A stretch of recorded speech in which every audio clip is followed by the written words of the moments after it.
स्वागतम सुस्वागतम। स्वागत है मित्रों आप सभी का हमारे YouTube चैनल हिंदी साहित्य में। स्वागत करता और आपके मंच संचालन करता है टी निरंजन।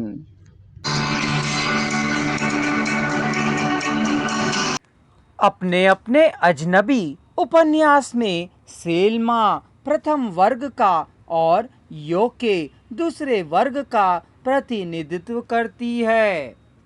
सेल्मा अनेक प्रकार के कष्टप्रद और विषैले कटु अनुभवों का समूह है।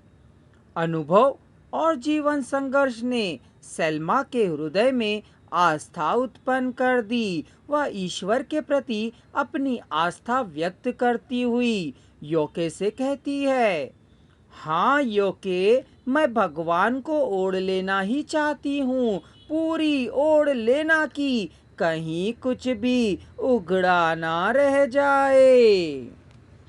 फिर सेल्मा ने योके से प्रश्न किया कि योके, तुम ईश्वर को जानती हो? इस प्रश्न में उसके जीवन की समस्त आस्था निहित है।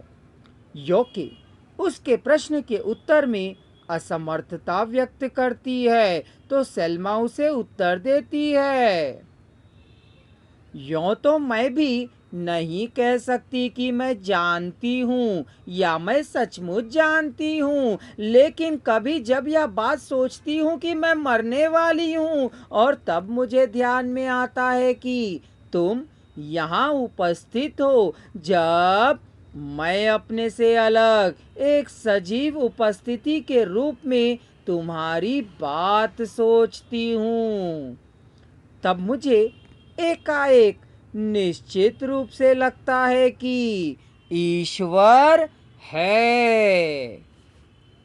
सेल्मा के कथन में सर्वकल्विदम ब्रह्मा दर्शन का पोषण है।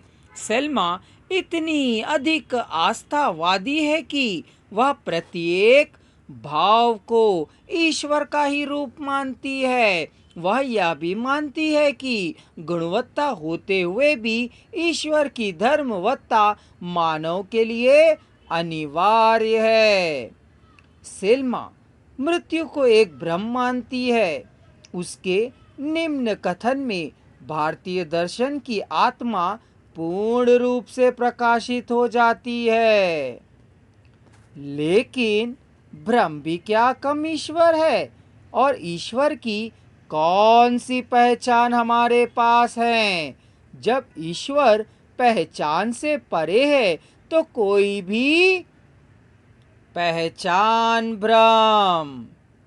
योके अनास्थावादी चिंतन का प्रतीक है। पाश्चात्य दर्शन की संपोषिका हम उसे कह सकते हैं। योके में अनास्था भाव तो उतना ही गहरा है जितना कि सेल्मा में आस्था का भाव है। सेल्मा के आस्था भाव प्रकट करने पर योके का आक्रोश उमड़ पड़ता है। वह कह उठती है, मैं क्यों बाध्य हूँ यह सहने को, उसके द्वारा यूं जलील होने को। मैं अगर ईश्वर को नहीं मान सकती तो नहीं मान सकती, और अगर ईश्वर मृत्यु का दूसरा नाम है तो मैं उसे क्यों मानूं? सेल्मा की मृत्यु पर योके का मानसिक संतुलन बिगड़ जाता है। सेल्मा की लाश देखकर उसकी अनास्था ईश्वर के प्रति समूची शक्ति से विद्रोह कर उठती है। एक उन्मत्त और अति मानवीय निश्चय से भरकर योके ने कंबल उठाकर दरवाजा खोल दिया।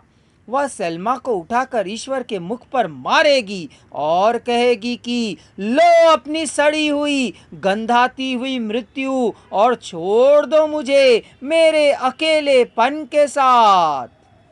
इसके पश्चात योके का आक्रोश अति उग्र हो जाता है। वह भभक उठती है। अज्ञे जी का यह उपन्यास पठनीय है।